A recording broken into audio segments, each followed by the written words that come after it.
Hello, my fellow readers. This is I, Dark Symphony 777, with another fanfiction review. As always, a link to the story will be in the description below. Please like the video, subscribe to the channel, click on that bell for notifications, and leave a comment in the comment section below on your thoughts of the story. And finally, listen to my opinion. My opinion is not indicative of everyone in the world, so please respect that. So this is the last review of 2021. It's been a long time. But after this, I'm going to be starting to set up, getting ready for the top 10 fanfictions of the year.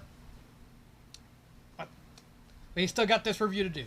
This story, the review is of The Diary of Dracule Mihawk by Elaniel. It is a One Piece fanfiction. Before I get into the review, I might as well at least discuss why I'm doing the screen instead of face cam. I'm at a friend's house right now, and I couldn't really set up the face cam because I didn't want the camera to show like the room and stuff like that. And since I'm stuck in this room instead of like an actual house, I can't.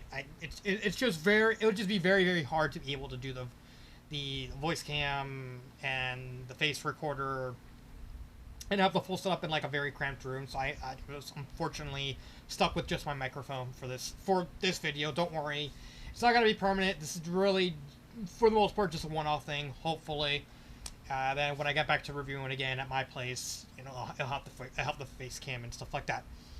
But again, this is the Diary of Dracule Mihawk. It is a One Piece fanfiction. This was actually suggested to me by Cardboard Hut. If you remember, I actually reviewed two of her stories, Straw Hats in the Iliad and Zoro's Odyssey. But yeah, so I'm not really gonna move the screen that much. So let's get into the review. Let me just move this out of the way for me. So what is the plot of this story? So the plot takes place during the 2-year time skip for the Straw Hats. As you all know, for the most part, we mostly just explored Luffy and Marineford and stuff like that. But with Zoro, he gets sent to... I have no idea how to pronounce the name. I'm not even going to bother. It's the island where Mihawk lives, and he gets sent there with Perona. And so for 2 years, he's trained under Mihawk to beat Mihawk. Logic. Yeah, I know. Just don't question it. And this story takes place during that time where it's just him, Zoro, Mihawk, and Perona, just kind of just training and doing their own thing. So, sorry, I had to take a call. So the story is another one of those stories that kind of just is just a bunch of scenes interconnected by an overarching theme. And I will also say this right off the bat, this is a shipping story. This is primarily a shipping story. And if you're a fan of shipping, that's fine. If you're not a fan of shipping, that's also fine. But now, for the overall sense of the plot, it's literally just Perona and Zoro kind of slowly falling in love with each other. I mean, I'm being pedantic. Let me explain. So Perona is kind of wandering the castle where Mihawk lives, and she's trying to find something to read. She's like, does Mihawk have anything that doesn't do with swords and like stuff that I don't like? And so she finds a book that's about ghosts, and she finds Mihawk's the Diary of Mihawk, and she reads it. I actually take advantage of this. Let's see, where is it? Yeah. There's a diary. She has a diary. She finds a diary, and she reads that Mihawk doesn't really like either of them. It's like, I'm beginning to think I should kick both of them out of here. Perona is boorish and sometimes behaves so ridiculously that I wonder if it's really worth my time to even try to train him. He has potential somewhere. It's a matter of he can get it out, whether it's buried in his moldy depths. As for the girl, such a grating voice. Well, I suppose she's not being whiny. She doesn't sound that awful, but she does behave like a spoiled brat sometimes. She keeps demanding that I hire servants. Really? Such entitlement. Her saving grace is that she can cook a half-decent meal. Mihawk can cook better. So that kind of sets up the chain of events over the story. The story is not that long. Only about 47. It's not really that long. It kind of went by faster. Perona kind of takes offense to that. She kind of hints that, you know, she might have read the diary, and Mihawk's like, wait a minute, did she read my diary? No, it can't be. I should move it though. And of course, we get like more and more shenanigans over the course of the story, where, you know, Perona and Zoro kind of keep getting at it. Sorry again. Itch on my nose. Kind of go at it several times. Zoro calls Perona a child for dressing like, you know what Perona dresses like. Let me actually, like, she looks like this. Like, she just, you know. And Zoro kind of calls her a child for dressing like this. Like, oh, I thought you were 18. It's like, do you know how old she... And then Mihawk walks up to him and says, do you know how old she is? Like, she's 18. No, she's 23.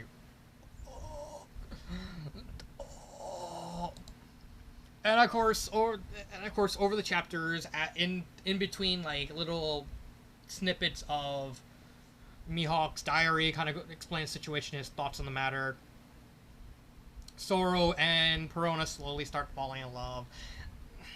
It's a very simplistic story because there's not really a lot of conflict. There's not really a lot of details and stuff that sink your teeth into. Like, for the most part, the plot is literally just Perona wandering and just thinking about stuff. And there's the whole point where Perona finds out that Zoro can't read kanji, and she teaches him. It's just a very overly simple story. Like, there's just nothing to dig one's teeth into unless you're like a hardcore shipper, which is fine. If you're into shipping, then, you know, it's gonna be for you. And the story, like, so the plot ends with them going to Sabari at the end of the time skip. Of course, hilariously, Zoro's like, I believe, like, when they return to Sabari, Zoro's like the first one there, mainly because of Perona, kind of like, alright, let's not let you get lost in the sea, despite the fact you probably end up at One Piece by yourself.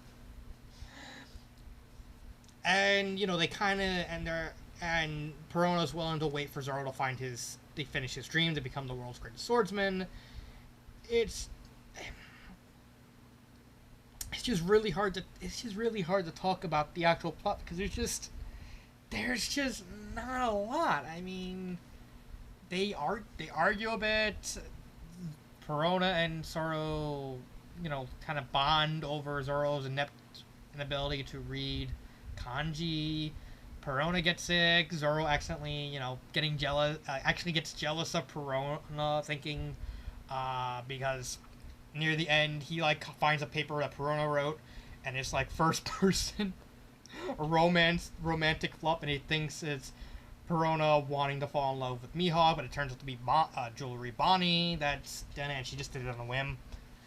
And of course, then we get the scar in his eye where he's like juggling a sword and using it as a toy, and kind of like stabs himself in the eye, and it's just like, oh no. And it's very from a story standpoint, it's very simple in how, and again, if we're kind of get rid of all the fluff and just give it its bare necessity, it's just Zoro and Perona just falling in love with each other. There's not too much to that, and I think that's the whole point. Like, it's supposed to be just a harmless fluff story. Like, it's just very hard to talk about because a story like this just has nothing attached to it. It's fine for what it's trying to do from a storytelling standpoint, because it's just them falling in love, and sometimes when it comes to like romance, sometimes just a simple just falling in love, they bond over something, and then they kind of go out, and then they kind of fall in love. Like, you don't really need much more than that. Characters. There's only like 3 characters in the story, like Perona, Zoro, and Mihawk. They're all written fine. They're kind of cut from the same cloth because they kind of act similar. They do have their somewhat quirks, like Zoro's like pig-headedness, Perona is like very, very abrasive sometimes, and Mihawk is just Mihawk. He just stands there watching everything, drinking like a glass of Chianti, just watching shit go down. It's like, aren't you gonna stop them? It's like, not my problem. It's like, but they're destroying the town. Not my problem. It ain't warlord business. I ain't doing it. But this is our town. You won't get any wine. Fine, I'll go stop them.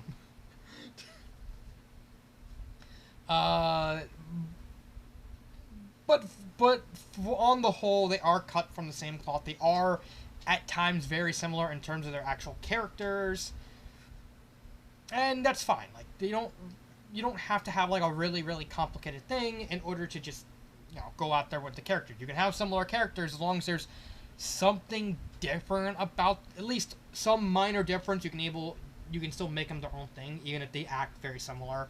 And that's basically the case here. They act, not Mihawk, Zoro and Perona do act very similar, but they do have their own spin on things. They both yell at each other, they both scream and fight. It's just how they go about things is from in between the arguments is what separates them. And it's fine. Like, there's just nothing outstanding about them. It's their average characters. They're not, but in the context of the story itself, they are very well done. They're very well serviceable, and there's nothing to really hate on for the characters. Pacing and story structure, it is very, very quick. The story kind of flew by really fast. So it's a more fast-paced story, and I think that actually fits what the author was trying to do with the story itself. I do wish maybe the author could have incorporated the diary a little bit more, because the whole plot kind of starts with Perona finding the diary and then reading it and kind of getting miffed over Mihawk's choice words about her. But it's a really niggling nitpick for the sake of nitpicking sort of deal. It's fine. The pacing's really fast paced, but it fits what it's trying to do. The sentence structure is very simple. It's just a traditional prose, like nothing really wrong with that. It doesn't really try and shake things up from that point, from the actual writing itself. Grammar errors, I didn't really see anything, and I just realized it's probably going to be one of my shorter ones. I just honestly wish there was just more to sink my teeth into. Like maybe like a slightly more extended version. Maybe I don't really know what you could do to like extend it or change it. But yeah, the story as a whole is good. It's serviceable what it's trying to do, but it doesn't really do anything more than that. It has this small niche of, it's a shipping story for a very specific ship, and it's not trying to do anything to kind of stretch it. It's the best way I can describe it is the story's kind of playing it safe, more or less. So would I recommend this story? That depends, because it's a shipping story, and so your level of the shipping story is going to depend on whether or not you like the ship. In this case, Perona and Zoro. If you like the whole Perona Zoro love thing, then go right ahead, go read it. It's inoffensive on the whole, but for the most part, you're just gonna go out, and pretty much read it pretty fast and safely. Like I said, it's pretty safe. It's just the story plays it safe the entire time. If you don't like that specific ship, give it a pass. There's probably like other shipping stories, like something to do with like Sanji or Nami, Luffy, Nami, Zoro and Robin. Depends on your point of view. Favorite part? I don't really have a favorite part. Like I said, it kind of boils down to my personal problem with this story is the fact there's just not enough to sink my teeth into to really kind of go more into nitty gritty. Like, what you see is what you get. It's just a story. It's just two characters fall in love, and that's it. They kind of have there is a conflict where Zoro kind of thinks that Perona is in love with Mihawk, and he gets jealous. But that's, on the whole, it. and it just, again, the story is just very, very safe from a technical standpoint. Would I change anything? No. It's just, again, this is just a very basic story. It plays it safe, and sometimes playing it safe is like the best choice. I do think maybe just incorporate the diary a little bit more. Maybe. I don't know. But yeah, that's Diary of Dracule Mihawk by L.A. Neal. I mean, what's more to say about that? I just wish I could talk about it more, but there's just not enough to talk about, because it plays it safe, but in a way that, you know, sometimes playing it safe, it just makes it harder for people to, when they're reviewing it, to talk about it, because it's like, oh, what are you gonna talk about? that's basically my problem with this review. I didn't know what to talk about, because there's just, it just plays it safe. I can say it in different ways, but it boils down to this is just a safe story. It's a short story, it plays it safe, it does what it's trying to do really well, and that's really all I can say, unfortunately. I like the story, because I like Perona, and I like the whole Perona Zoro ship myself, but it's just, I just personally want something just more to sink my teeth into, but it's fine for what it is. So that is my review. I'll see you next time. This has been Dark Symphony 777, and cut.